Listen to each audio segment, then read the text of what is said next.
Bom, então vamos passar para a segunda parte da nossa aula de hoje.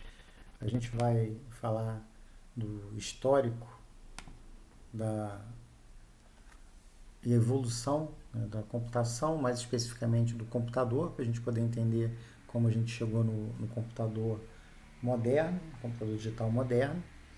O computador digital é uma máquina que pode resolver problemas a partir da execução de uma sequência de instruções que são passadas através, né, de um programa. Essa sequência de instruções, a gente sabe, descreve como uma determinada tarefa, uma determinada operação tem que ser executada pelo computador. A gente vai estudar ao longo do curso, né, como eu já falei na primeira parte da aula de hoje, como funciona o computador. Mas o ponto aqui que eu quero chamar a atenção de vocês é que o computador é uma máquina que surgiu para resolver, nos ajudar a resolver problemas. E um dos primeiros problemas que surgiram, talvez, para o homem foi fazer contas, né, fazer as operações básicas. E a primeira máquina que surgiu com o objetivo de nos ajudar a computar, a fazer essa, o, essas operações básicas foi o ábaco. O ábaco foi um instrumento que surgiu, alguns dizem 5.000 anos antes de Cristo, outros dizem 2.000 anos antes de Cristo. Enfim, alguns falam na China, outros falam em outros lugares do mundo. Mas, enfim, a gente não está aqui para estudar a parte histórica. Ela surgiu com o objetivo de ajudar a fazer as operações de soma e subtração. Então, o ábaco, ou com o ábaco, a gente realiza essas operações de soma e subtração a partir da manipulação dessas bolinhas, que são chamadas cálculos. Então, calcular vem justamente da manipulação dessas bolas no ábaco. À medida que nós fomos evoluindo, foram surgindo operações mais complexas de serem realizadas, como equações lineares, equações quadráticas lá da álgebra, por exemplo, e aí esse tipo de instrumento já não se mostrou tão efetivo assim para realizar esse tipo de operação. E falando em álgebra, a gente tem que destacar um personagem aqui chamado Algarismo, que foi um dos criadores da álgebra e que ajudou a difundir a álgebra no Ocidente. Ele foi um dos que trouxeram para o Ocidente a ideia de notação posicional, né? Dependendo da posição do dígito no número, o dígito assume um determinado valor. Enfim, já que a gente é da área de computação, né, é bom saber de onde surgiram alguns termos. Então, o termo algoritmo, assim como o termo algarismo, tem o seu radical no nome do algarismo, em homenagem a esse camarada que foi um dos fundadores, né, da álgebra. Bom, como eu ia dizendo, né, quer dizer, o ábaco, essa máquina de computar mecânica, surgiu com o objetivo de fazer operações simples de soma e subtração, mas ela não é capaz de realizar todas as operações que a gente precisa, né, à medida que a gente foi evoluindo e foi desenvolvendo mais ferramentas matemáticas, como a álgebra, ou ferramentas lá da física, né, como a teoria gravitacional proposta pelo Sir Isaac Newton. E aí começaram a surgir algumas ideias, ainda não como máquinas, né, como a tábua de Napier, para tentar agilizar a execução dessas operações matemáticas. A ideia da tábua de Napier é você já deixar pré-computado ou pré-calculado os valores de algumas operações, de maneira que, olhando para uma determinada posição dentro dessa tabela ou dessa tábua, você já sabe qual é o resultado da operação sem precisar fazer novamente a operação. Então, basta olhar ou consultar a tabela para você saber qual é a resposta. Bom, mas do ponto de vista de computadores, né, de máquinas de calcular, a geração zero dos computadores, né, chamados os computadores mecânicos, surgiu surgiu há muito tempo atrás, lá em 1642 mais ou menos, quando um jovem de 19 anos, que talvez você já da área de computação, ou nós da área de computação conheçamos pelo sobrenome dele, né, Blaise Pascal, desenvolveu uma máquina para ajudar o pai dele, que era um coletor de impostos do governo francês, para fazer operações básicas, né, ou fazer somas e subtrações. Então, uma espécie de calculadora meio banguela, né, que só tem duas operações básicas. É um computador mecânico que usa engrenagens e funciona com, não sei se dá para ver aqui na imagem, talvez, acho que na próxima dê para ver um pouquinho melhor, mas ela funciona com manivelas de maneira a fazer operações de soma e subtração. Bom, mais ou menos na mesma época, né, o Wilhelm Schickard desenvolveu uma outra máquina que era capaz, mecânica também, que era capaz de fazer operações de multiplicação e de divisão. E em 1672, 30 anos depois do Blaise Pascal, o Leibniz, que vocês já devem ter ouvido lá nas aulas de cálculo ou em alguma disciplina da matemática, fez uma máquina que realizava as 4 operações. Fazia operações de soma, subtração, multiplicação e divisão, usando, então, de maneira inteiramente mecânica, né, usando engrenagens, usando manivelas para fazer ou realizar essas 4 operações básicas. Bom, em homenagem ao Pascal, ao Blaise Pascal, foi batizada a linguagem de programação Pascal, né, que alguns de vocês talvez já tenham ouvido falar ou mesmo programado nela. Bom, aqui são várias máquinas de calcular que foram desenvolvidas aí ao longo do tempo, todas mecânicas, todas em museus. A gente poderia dizer que essa máquina que faz soma, subtração, multiplicação e divisão equivale a uma calculadora de bolso, né, de, sei lá, 300 e poucos anos atrás, né? 350 quase anos atrás. Bom, aí a gente vai dar um pequeno salto no tempo, falar um pouquinho sobre uma coisa que parece que não tem nada a ver com computação, que é o tear mecânico. O tear mecânico ele foi desenvolvido pelo Jacquard em 1801. O Jacquard era filho e neto de tecelões franceses, e o que os tecelões faziam eram criar padrões, né, a partir lá dos teares, de tal maneira que um tecido tivesse uma determinada padronagem. Então você pegava lá linhas de várias cores diferentes, juntava essas linhas ou entrelaçava essas linhas, e essas linhas começavam, ou dependendo da forma como você entrelaçava, você tinha uma determinada padronagem. Então o Jacquard ele cresceu vendo os pais trabalhando nisso, provavelmente trabalhando dezenas de horas por dia. Bom, dezenas é exagero, né? Mas enfim, pelo menos uma dezena de horas por dia. E ele entendeu que existia um certo padrão, um certo algoritmo que você poderia utilizar para criar essa padronagem. Então, a partir daí, ele criou uma máquina que, a partir da leitura de cartões perfurados, era capaz de produzir um tecido com uma determinada padronagem.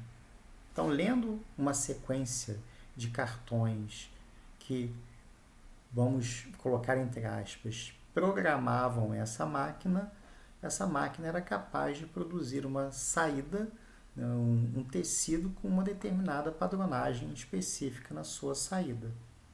Bom, naturalmente que os tecelões devem ter ficado muito felizes, né, com o Jacquard, porque isso permitiu você automatizar a produção, né, fazer com que a produção eventualmente ficasse funcionando 24 horas por dia, 7 dias por semana, Isso naturalmente gerou aí uma onda de demissões lá na França, né? E o Jacquard quase, se não me engano, teve a cabeça aí guilhotinada, né? Os franceses aí, com a memória ainda da Revolução Francesa, quiseram cortar a cabeça do Jacquard fora por conta dessa contribuição. Mas enfim, vamos lembrar aqui dos cartões perfurados, porque os cartões perfurados vão ser novamente citados aí um pouquinho mais à frente, quando a gente for falar de uma outra máquina proposta pelo Charles Babbage, né? Bom, desde das máquinas, né, já que a gente está falando em computadores mecânicos, desde as máquinas de calcular mecânicas, né, durante uns 150 anos ou alguma coisa por aí, não aconteceu nada muito importante. Até que esse senhor aqui, que é um professor de matemática da Universidade de Cambridge, né, o Babbage, que foi o inventor do velocímetro e pai de outras invenções aí, ele criou a primeira máquina, não, criou uma máquina chamada máquina diferencial. Então, vou botar a figurinha aqui da máquina e a gente já volta aqui. Então, essa aqui é a máquina diferencial do Babbage. O que é a máquina do Babbage? Bom, essa máquina diferencial é um dispositivo mecânico, né, assim como essa máquina de calcular do Pascal, do Leibniz, né, que eles tinham feito. E ele era capaz, essa máquina era capaz de somar e de projetar tabelas de números que eram muito úteis para a navegação naval, né? Então, toda a construção dessa máquina, ela seguia um algoritmo, né? É como se fosse um programa que fazia esses cálculos aí de navegação e usando, né, um método matemático chamado método de diferenças finitas com polinômios para resolver eu fazer essas contas de navegação. Então, usando essas diferenças finitas, por isso que a máquina de diferencial, né, recebe o nome por conta do método numérico que ela usa para resolver, né, usando polinômios aí, ela fazia uma série de contas. E o que é interessante dessa máquina, por que eu falei do cartão perfurado? Porque a saída dessa máquina usava cartões, quer dizer, não cartões, né? Porque na verdade era uma chapa de gravação em cobre, né? Então ela tinha lá uma punção de aço que fazia uma gravação numa chapa de cobre, fazendo a saída, né, ou gravando, né, ou imprimindo, vamos dizer assim, a saída desses cálculos que essa máquina realizava. Bom, a máquina acabou funcionando de maneira razoável, só que o Babbage cansou dessa máquina, né? Ele pensou, poxa, tem um único algoritmo lá, pré-programado lá para fazer cálculos de diferenças finitas usando polinômios para fazer essa resolução. Será que eu não posso pensar numa máquina que seja mais genérica e que possa executar qualquer tipo de algoritmo que eu queira, ao invés de um algoritmo só pré-determinado? Então ele começou a gastar muito tempo e até dinheiro da sua própria família, além do dinheiro do governo inglês aí também, para tentar construir a sucessora dessa máquina diferencial, que é chamada máquina analítica. Então, essa máquina analítica ela tinha basicamente 4 componentes. E aí talvez vocês reconheçam alguns desses componentes aí nos computadores modernos.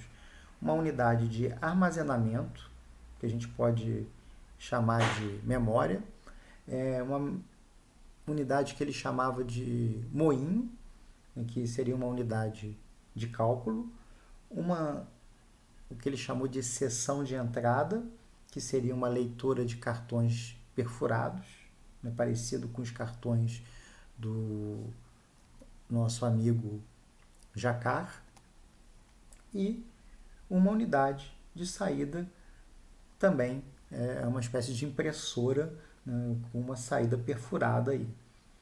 Bom, a ideia dessa máquina analítica, como eu falei, era o uso geral.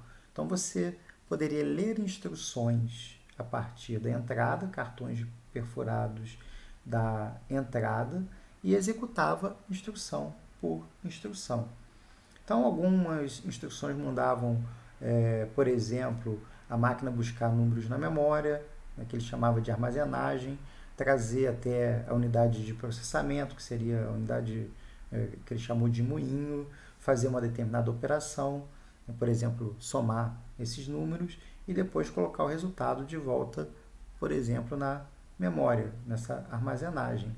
Então, essa ideia, na realidade, é muito parecida com a dos computadores modernos. E por isso, o Babbage é chamado de avô ou pai do computador. Ele pensou no, no que seria o primeiro computador capaz de executar instruções que a gente escrevesse, que a gente determinasse. Mas para escrever as instruções, a gente precisa de um programador. E aí surgiu a primeira programadora, que foi a Ada Augusta Lovelace, que foi chamada pelo Babbage para desenvolver o software, vamos dizer assim, né, dessa máquina. E a Ada teve um papel aí importantíssimo, porque foi dela a ideia de criar algumas estruturas que nós usamos até hoje. Os laços, né, de você poder repetir um conjunto de instruções, a ideia de procedimentos ou funções, né, de você chamar um conjunto de instruções que seriam parametrizados ou parametrizáveis, né? Você pode passar um parâmetro e aí, em função do parâmetro, você executa um conjunto de instruções, gerando um resultado diferente dependendo do parâmetro que for passado para ele. Enfim, a Ada introduziu, né, uma série de funcionalidades que nós usamos até hoje. E em honra, né, em homenagem a Ada Augusta Lovelace, a linguagem de programação Ada, que foi uma das mais usadas, ou era uma das mais usadas no mundo, né, foi batizada com o nome dela. Bom, essa máquina do Babbage, apesar de muito esforço, ele nunca foi totalmente funcional. O Babbage ele nunca conseguiu fazer com que o hardware funcionasse de maneira correta. O problema, na verdade, é que ele precisava como era uma máquina, um dispositivo mecânico, né, baseado aí em engrenagens, ele precisava de milhares de engrenagens com uma precisão muito grande, que na época, né, a tecnologia da época não era capaz de oferecer. E, enfim, essa máquina acabou não funcionando, né? Ela não chegou a funcionar, mas, se não me engano, quando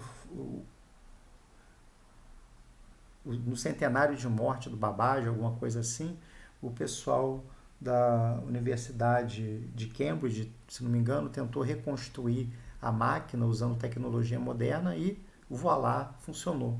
Quer dizer, o Babbage era um visionário, estava à frente do tempo dele, né, mas a tecnologia que ele dispunha na época não era capaz de fazer com que a máquina que ele propôs funcionasse.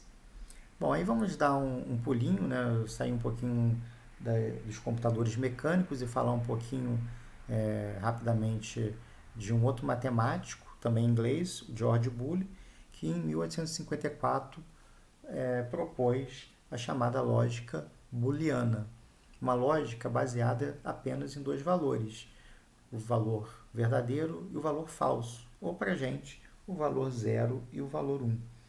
Essa ideia aí de apenas dois valores, 0 e 1, e toda uma lógica construída a partir desses valores, vai ser usada, né, daqui a pouquinho, né, eu vou falar, nos computadores modernos, né, que trabalham com apenas dois valores.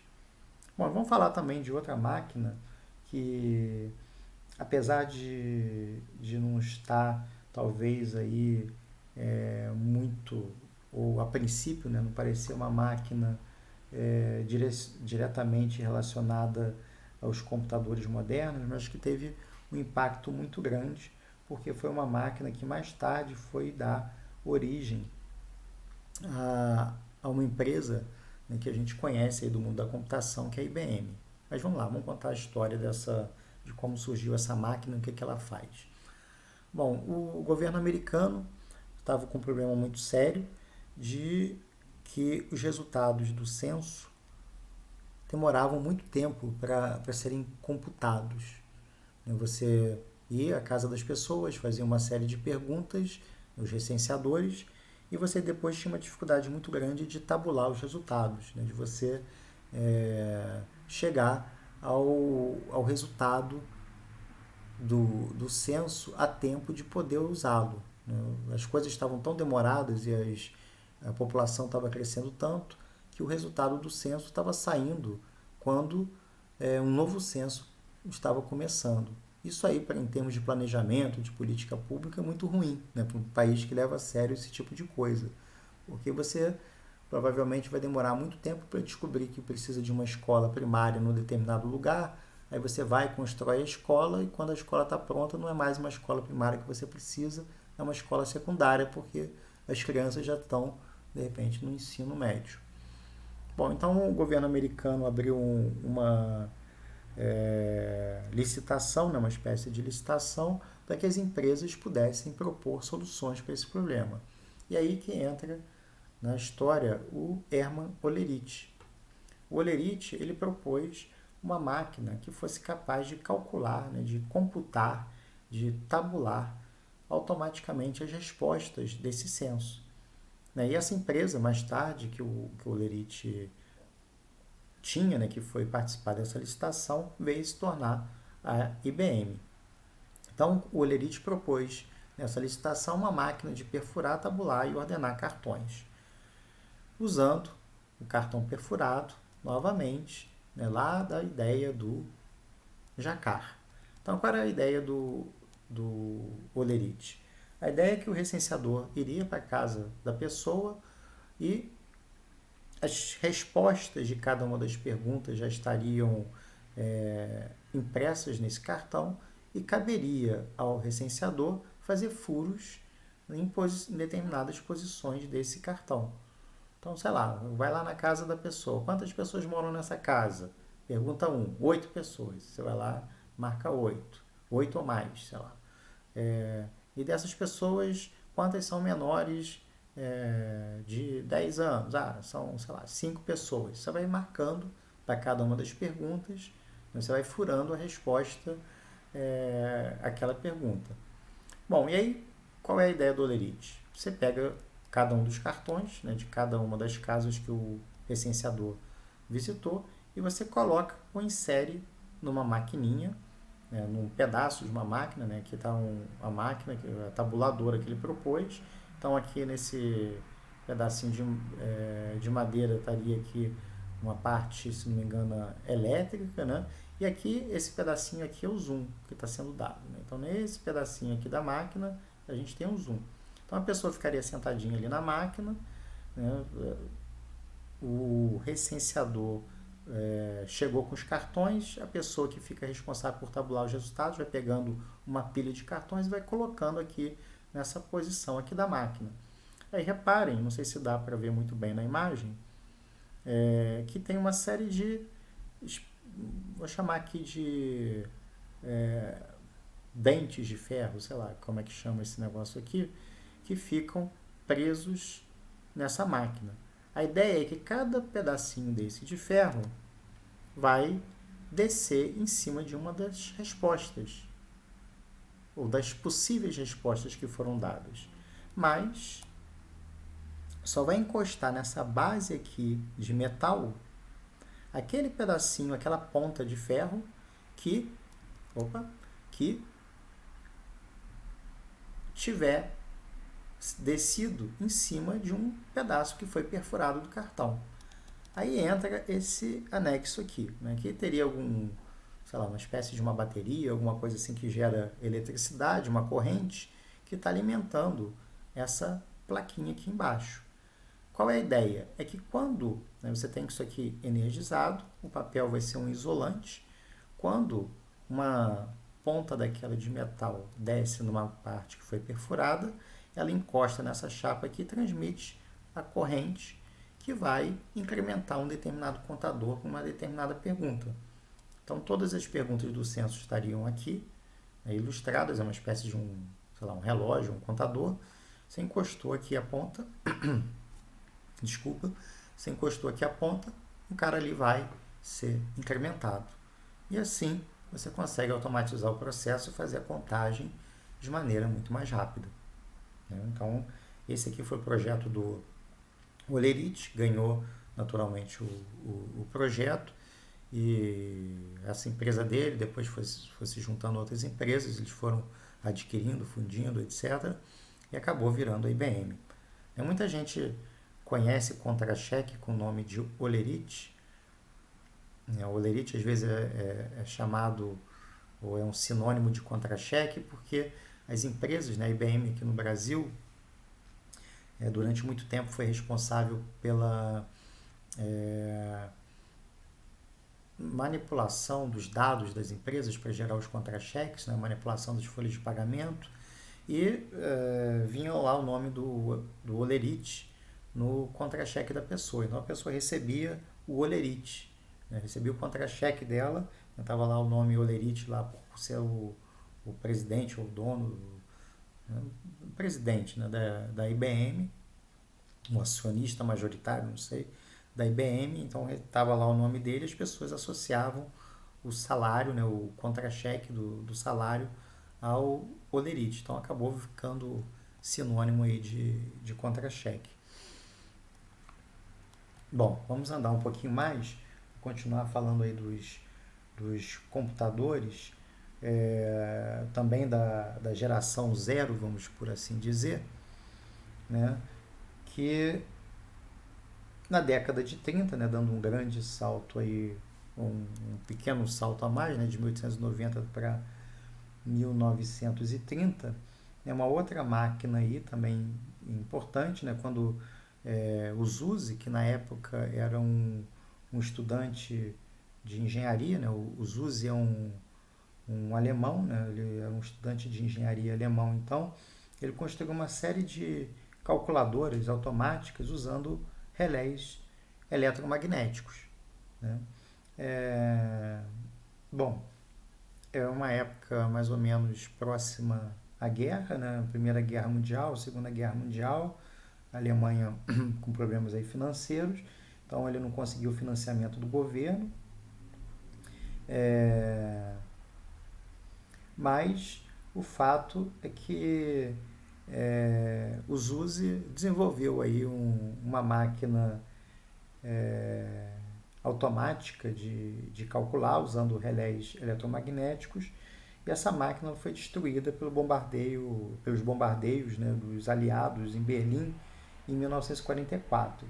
Então a máquina foi destruída, essa máquina que seria o primeiro computador talvez, né, o Zuse 1, né, o Z1, foi destruído então durante a Segunda Guerra Mundial, quando os aliados atacaram Berlim.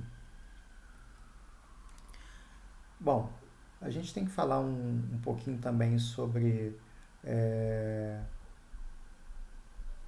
um outro momento aí de avanço, né, na época também da guerra, dessa vez do lado dos aliados, né, quando a máquina Colossus surgiu. Eu vou... aqui talvez a gente já possa dizer que é uma primeira geração de máquinas, né, porque até então as máquinas anteriores eram da chamada geração zero. Talvez aqui do Zuse já esteja aqui quase na primeira geração, né, dos computadores a válvula. A máquina do Zuse ainda era uma máquina de uma característica um pouquinho diferente, né? Uma máquina, como eu falei, usando o esquema de relés, né, eletromagnéticos, mas aí a gente chega na primeira geração de máquinas a válvula, né, que começou mais ou menos na década de 40 e pouco, quando a gente teve o, o, o surgimento da máquina chamada Colossus, né? Então, o que aconteceu, né? Alguns de vocês talvez já tenham visto o filme, né, sobre o Alan Turing, mas durante a Segunda Guerra Mundial, né, durante um determinado momento, os alemães estavam causando aí uma grande devastação aí na Inglaterra, né? Principalmente se não me engano, os submarinos alemães estavam afundando vários navios ingleses, né? Chegaram até os alemães também a afundar navios aqui no Brasil e por conta disso o Brasil acabou entrando na Segunda Guerra Mundial. Mas enfim, os submarinos alemães estavam fazendo um estrago na marinha, né? Inclusive na marinha britânica, que era uma marinha muito forte. E o que acontecia, né? As instruções de comando, né, que os alemães recebiam, eles recebiam as instruções por rádio, né? Os caras estavam no mar, a quilômetros de Berlim, né? Centenas de quilômetros lá de Berlim, recebiam as instruções por rádio. Os britânicos, então, podiam interceptar essas ligações por rádio e interceptavam as ligações por rádio. Só que eles não entendiam nada. E não é porque eles não falavam alemão, né? Não entendiam nada, porque as mensagens estavam codificadas dentro de um esquema, né, de criptografia, né, usando um dispositivo chamado Enigma.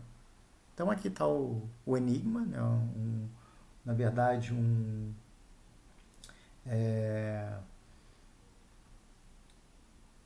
uma máquina que decodificava as mensagens, né? Então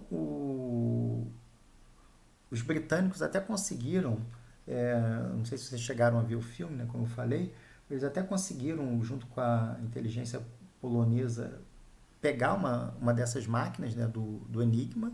Então eles conseguiram pegar o Enigma, só que para decifrar essa mensagem codificada, você não precisava só da máquina. Você precisava também de uma outra coisa muito importante, né, que você precisava da chave para decodificar. Então você recebia a mensagem, você digitava a mensagem aqui com uma determinada chave, voilá, saía lá o texto em alemão daquilo, né, da ordem que você estava recebendo. Então você ficava ouvindo por rádio, digitava a mensagem codificada aqui no rádio, a partir de uma determinada chave que mudava todo dia meia-noite, se minha memória não falha lá do filme. Então a chave era trocada a cada 24 horas, né, justamente para evitar que alguém conseguisse quebrar o segredo rapidamente. E aí, digitando aquela mensagem codificada com uma determinada chave, você tinha o texto original lá da mensagem. Mas o fato é que os britânicos recebiam as mensagens, é, conseguiram uma cópia do Enigma, mas não estavam conseguindo decodificar, né, as mensagens, ou quebrar a criptografia das mensagens, porque eles não tinham as chaves.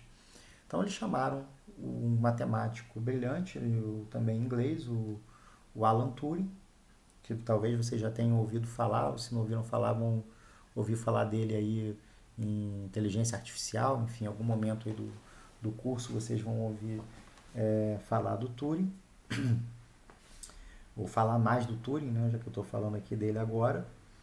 Mas os britânicos então convidaram uma série de cientistas de renome das universidades britânicas para ajudar a projetar uma máquina para quebrar essa codificação.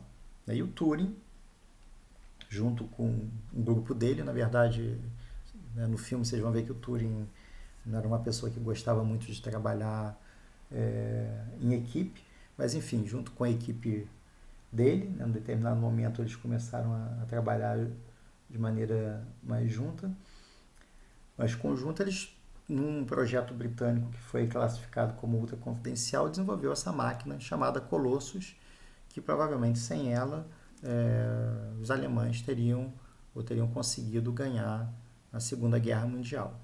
Então, graças ao Alan Turing e a equipe dele, naturalmente, que provavelmente a gente, ou enfim, os aliados conseguiram derrotar os nazistas na Segunda Guerra Mundial. E, enfim, aí como agradecimento ao Turing, né, os ingleses, né, o Turing era um cara depois que se assumiu homossexual e na época isso era crime, então ele foi castrado quimicamente e morreu pobre, depois de salvar a Inglaterra, a Europa e, por que não dizer, o mundo inteiro. Né? E aí, depois de um tempo, a rainha da Inglaterra perdoou o Turing pelos crimes dele. Né? É uma coisa muito interessante. Mas enfim, né? Vou continuar falando um pouquinho da guerra. Né? Durante ainda a década de 40, a gente teve um grande desenvolvimento. Né? Essa máquina aí ela não chegou a ser aberta, porque, como falei, o projeto dela foi classificado como ultra secreto e só pôde ser aberta 50 anos depois. Então, só em 1993 abriram o projeto dessa máquina. Até então era segredo militar, né, vamos dizer assim, classificado como segredo militar. E do lado americano, né, isso aí do lado inglês, do lado americano outras pessoas também estavam tentando desenvolver máquinas para poder fazer cálculos de maneira mais rápida, né? E aí a gente pode citar uma máquina que foi muito interessante, desenvolvida pelo Einstein, que estava tentando fazer cálculos numéricos, né? Novamente aí cálculos numéricos, no caso dele, né? Na época do doutorado dele, à mão. Ele estava lá de maneira muito tediosa, tendo que fazer um monte de cálculo numérico à mão lá, como parte do doutorado dele, se não me engano, em Harvard. Então, quando ele concluiu o doutorado dele, ele pensou, poxa, é importantíssimo fazer esse monte de cálculo de maneira mais rápida, de maneira mais automática. Então, ele foi na biblioteca e descobriu o quê?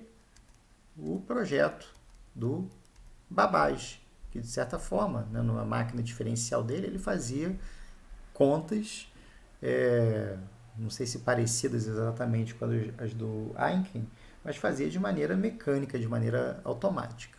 Né? Então, visitando lá a biblioteca, o Einstein conheceu a ideia do Babbage e ele pensou em construir uma máquina, na época, acho que isso aqui ainda com relés, um computador de uso geral que o Babbage não tinha conseguido fazer lá na época dele. Então, a primeira máquina do Einstein, que foi chamada de Mark I, foi desenvolvida em Harvard, em 1944, e ela tinha 72 palavras, né, de 23 dígitos. Então, a memória desse computador era composta por 72 palavras, cada palavra com 23 dígitos. Não me perguntem exatamente por que desses números mágicos aqui, né, de onde vem, não usuais em computação, e ela executava uma instrução a cada 6 segundos. A entrada e a saída usavam papel perfurado, né, e ela ocupava um volume de 120 metros cúbicos. Então, é um volume bem grande. Pensar em 120 caixas d'água de 1 metro por 1 metro por 1 metro é o tamanho que essa máquina aí tinha. Bom, isso aqui é na época dos relés, né? Então, aqui está um pouquinho talvez fora de ordem. Do ponto de vista cronológico, acho que está na ordem, mas do ponto de vista de eras, né, a gente poderia dizer que essa aqui ainda uma máquina da geração zero, que é parecida com a do Zuse, né, que usava relé. Então, o Enigma já era uma máquina que usava válvula da primeira geração, assim como essa outra máquina aqui, que é o ENIAC. O ENIAC é uma máquina que foi desenvolvida pelo Eckert e pelo Macaulay em 1946. Ela é uma máquina que pesava só 30 toneladas, tinha 18 mil válvulas, né? Então essa é uma máquina da primeira geração das máquinas, que consumiam 140 quilowatts de energia. E você tinha a simples tarefa de programar essa máquina ligando e desligando 6 mil interruptores. Aí um pouquinho do Boole, né?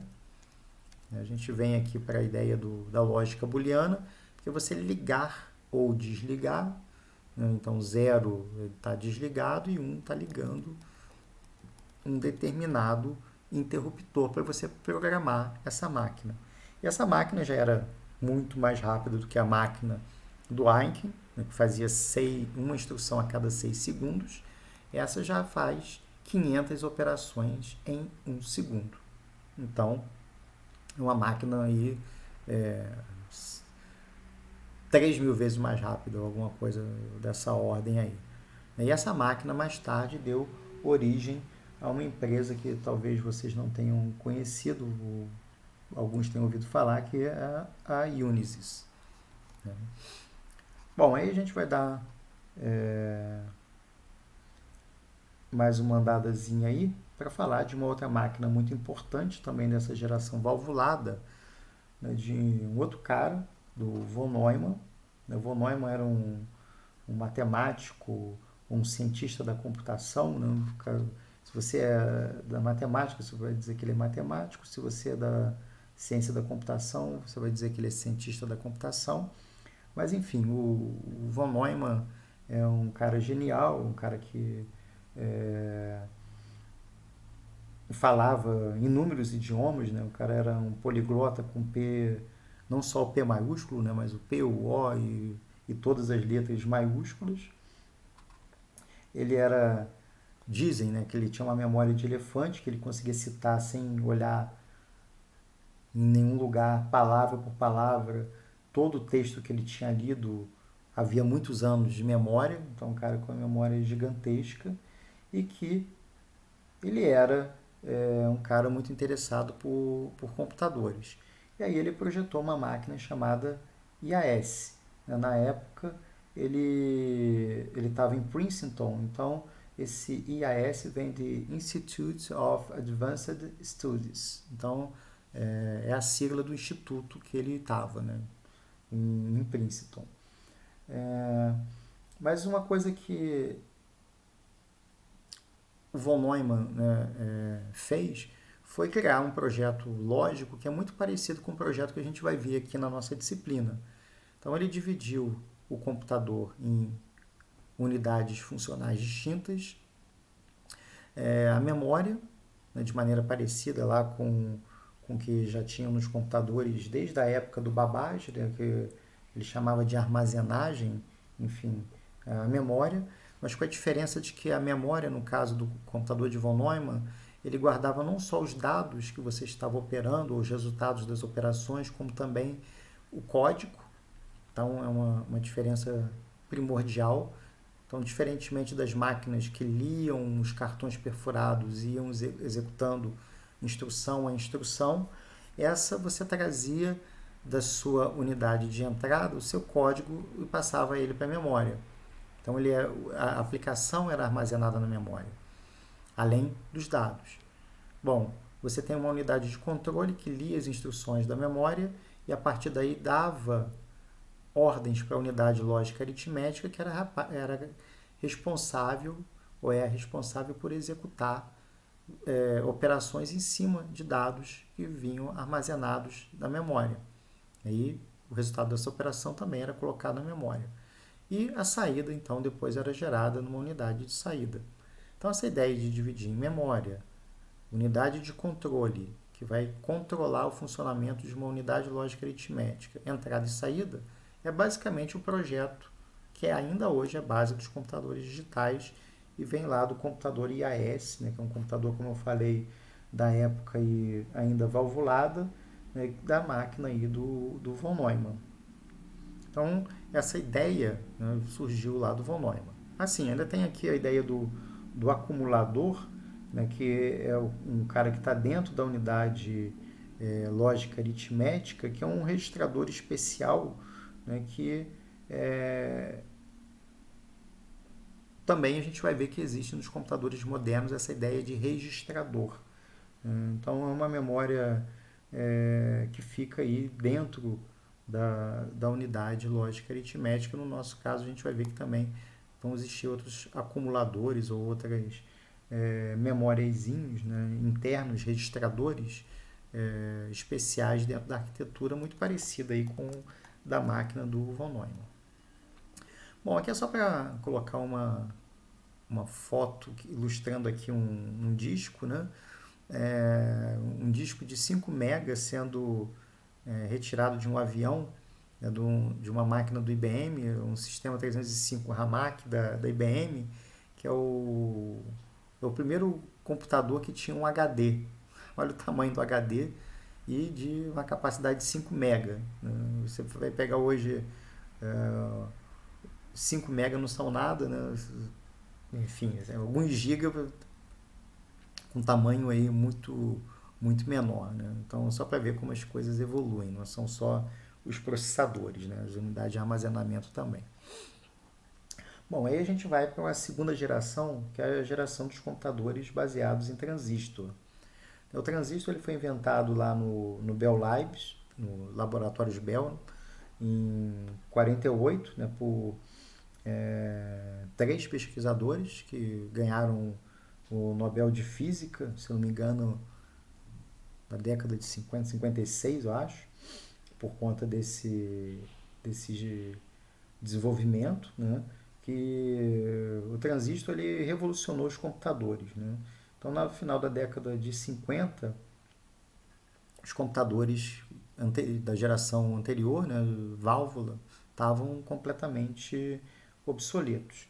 Só para contar uma história da válvula, não sei se vocês sabem, mas a válvula é uma espécie de, vamos dizer assim, lâmpada daquelas antigas, né, com filamento, que eram usados nos computadores. Né? Então, esse aqui tem 18 mil válvulas, mas o termo bug, ele surgiu, dizem, né, que surgiu na Inglaterra, na Universidade de Cambridge, se não me engano, quando uma das pessoas que trabalhavam lá em Cambridge viu que uma das válvulas estava queimada porque um inseto, né, inseto em inglês é bug, tinha batido inúmeras vezes lá na válvula e essa válvula acabou queimando.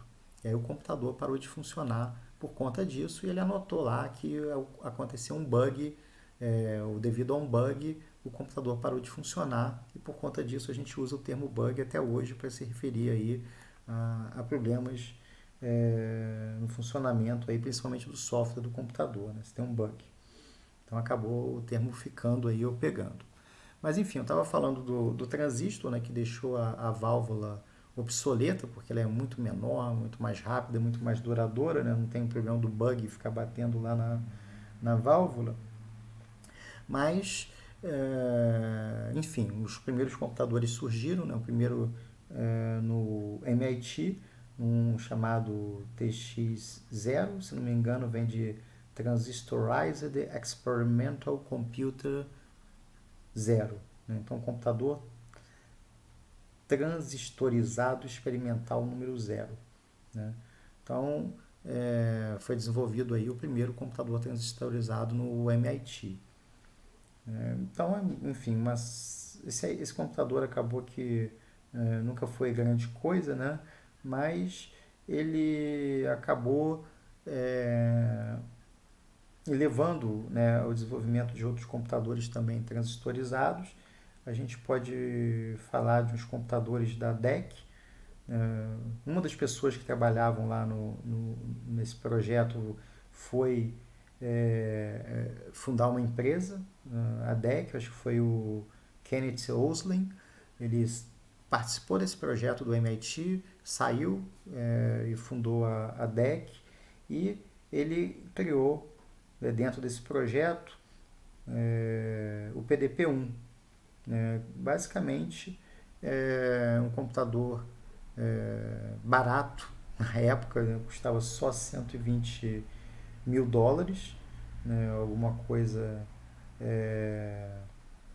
em torno disso. Ele é, tinha 4.096 palavras de 18 bits, também não me perguntem por que 18 bits.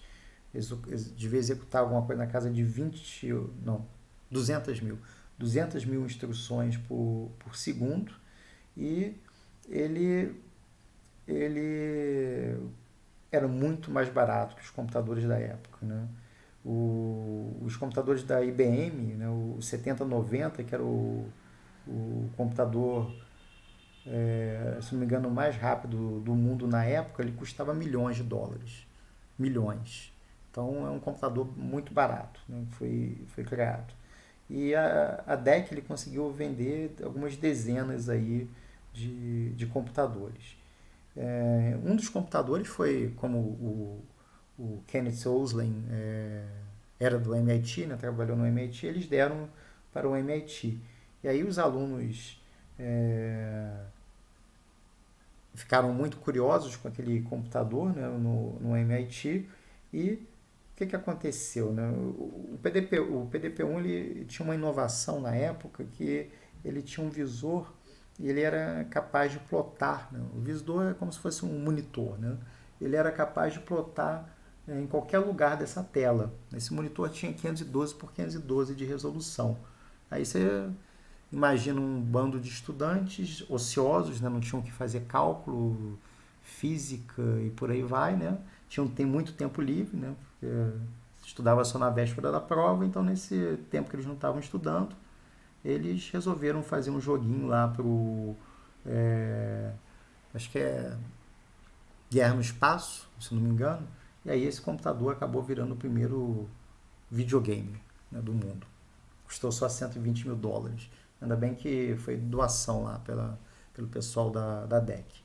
Mas enfim, outros computadores da DEC vieram na sequência. E aí um que é muito interessante é o PDP-8. Já foi uma máquina de 12 bits, mas muito mais barata que a PDP-1.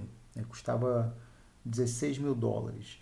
E aí uma coisa interessante em relação ao PDP-8 é que ela é uma máquina de barramento único. A gente vai falar do barramento no final nas duas últimas aulas do nosso curso, né? A gente vai falar da parte de entrada e saída, mas é uma máquina que introduziu a ideia de barramento único, né? Que na época era do PDP-8 eles chamaram de Omnibus. Era um barramento aqui se não me engano, 96 sinais, né? Mas o que é um barramento? Né? A gente vai discutir isso mais à frente. Né? O barramento a gente pode imaginar como se fossem fios, né, paralelos usados para conectar os componentes aí do computador. Então você pode ligar o processador, a memória, disco e por aí vai através desse barramento, né, que é algo que a gente usa até hoje. Então foi algo que foi introduzido lá pela DEC, lá no PDP-8, que a gente acaba usando até hoje. Né? Bom, andar um pouquinho mais, né, para passar para a terceira geração, senão a gente não termina aqui. Na terceira geração a gente já trabalha com a ideia, com a noção de circuitos integrados. O circuito integrado ele foi inventado pelo Noyce, o Robert Noyce, na década de 50, no final da década de 50, se não me engano, de 58. Então, o que é o circuito integrado? É você colocar dezenas de transistores dentro de um único chip. Então, você encapsula. Aqui tem um transistor gigantesco, né? Enfim. Você encapsula dezenas de transistores num único chip. Então, esse que a gente chama de empacotamento, ele permite que você construa computadores muito menores e muito mais rápidos. Né? Você está criando, então, a ideia do chip. Então, você põe vários transistores numa pastilha de silício, né, cria o chip, e a partir daí, então, o computador é capaz de processar de maneira muito mais rápida. Então, começaram a surgir os primeiros computadores baseados em CIs, né, de circuitos integrados. Né? Então, um CI para a gente é um circuito integrado. E A gente pode citar, né, um computador importante que foi o System 360 da IBM. Então, só para poder posicionar vocês, nessa época aqui, né, a IBM, né, eu tinha falado aqui na época do PDP-1, ela era a líder na área de computadores. Né? Então, ela tinha duas grandes máquinas. Ela tinha uma linha comercial e uma linha científica. Né? Uma linha, eu não lembro exatamente das linhas, né? Mas eles sempre usavam números, aí é terrível a gente ficar decorando esses números. Né? Mas sei lá, tinha uma linha lá 7094, uma linha 1401. Né? Eu nunca lembro quem é quem. Mas uma linha era uma linha científica e uma outra linha era uma linha mais comercial. E os sistemas eram completamente incompatíveis. Né? Um não falava com o outro. Né? Era uma máquina, sei lá, de 36 bits e outra máquina usava aritmética decimal. Uma usava aritmética binária, o outro usava aritmética decimal. Então, é uma máquina que não tinha nada a ver com a outra. Né? Então, a IBM ela acabou dando um passo muito radical quando foi substituir essas duas máquinas, né? A comercial e a científica, as duas linhas dele. Eles resolveram lançar um único produto, que é justamente esse System 360 que eu estou falando aqui, que iria unificar essas duas linhas. Então, um processador agora baseado em CIs, né? Então esse System 360 é baseado em circuitos integrados, projetado tanto para computação científica quanto para comercial. Né? E é uma máquina que ficou aí na história porque ela tinha muitas inovações. Né?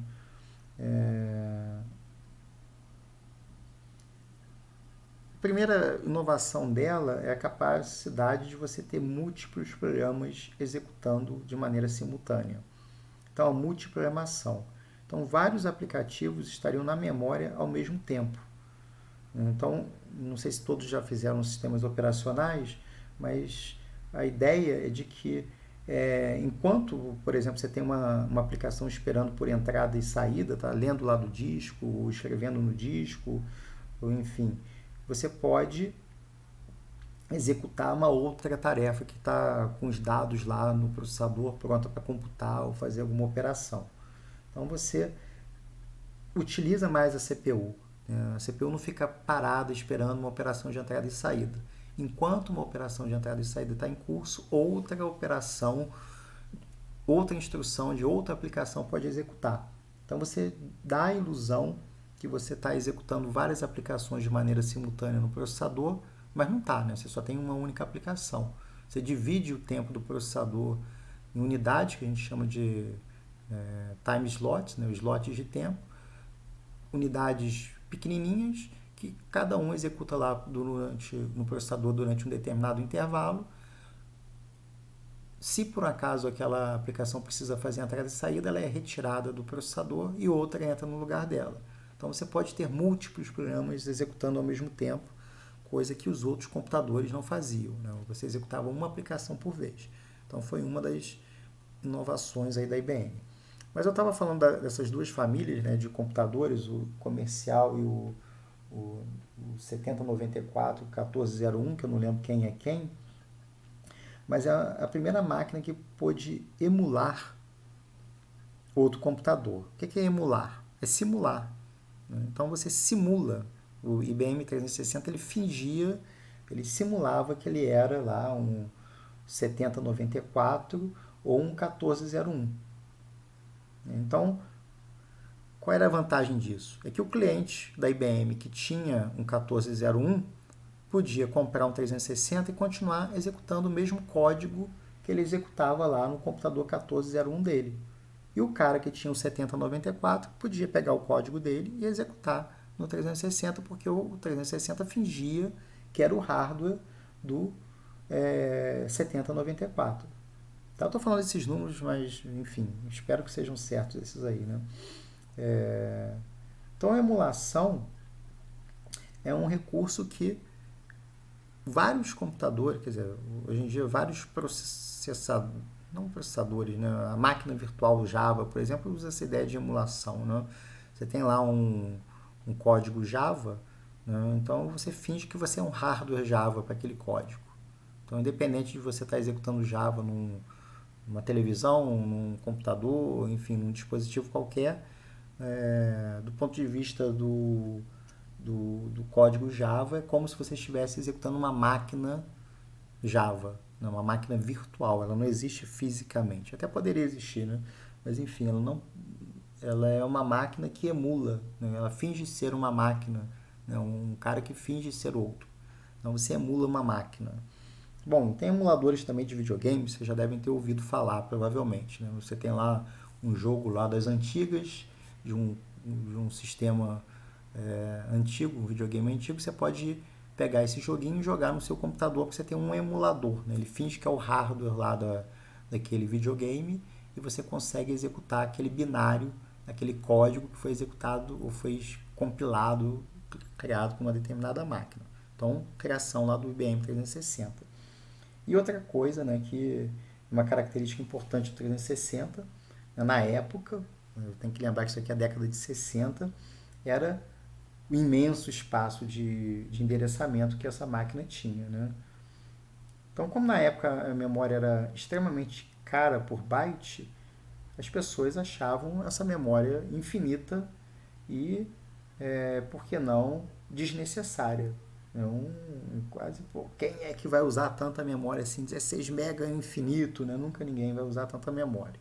E hoje pra gente isso soa uma piada, mas na época a IBM foi criticada, né, por conta dessa quantidade infinita, entre aspas, de memória que ela oferecia.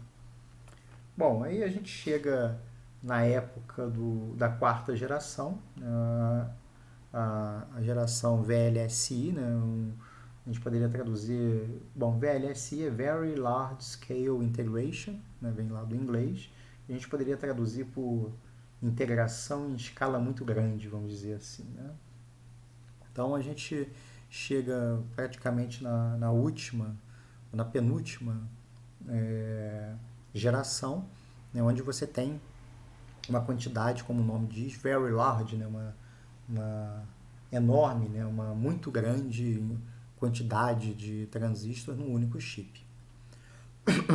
Mais tarde, né, na década de 90, isso aí é na década de 80, na década de 90 a gente chama de ultra large, né? Então você tem, antes você tinha dezenas, centenas, agora você tem milhões de transistores dentro de um único chip. E aí surgem os computadores pessoais, né, sendo aí o IBM PC, né, um principal aí representante, junto com outros aí, como a Apple, né, como chegou a ser na época que eles produziam também os processadores deles. Então, a gente chega na geração dos computadores pessoais, né? O custo de produção cai muito, você tem uma escala de integração muito grande e agora você já pode ter um computador por pessoa, né? E, enfim, agora a gente tem uma geração nova surgindo aí, que a gente pode dizer a quinta geração, né, dos computadores invisíveis, né, dos computadores que a gente às vezes nem sabe que estão lá. Né? Os computadores estão em sistemas embarcados ou embutidos, né, a gente vai falar disso na próxima aula, em que você às vezes nem sabe que tem um computador lá dentro, né, ele está invisível para você. Bom, então era isso que eu tinha para falar na nossa aula de hoje, né? A gente fica aqui, então na próxima aula a gente vai falar, ou vai tratar do capítulo 1 do livro.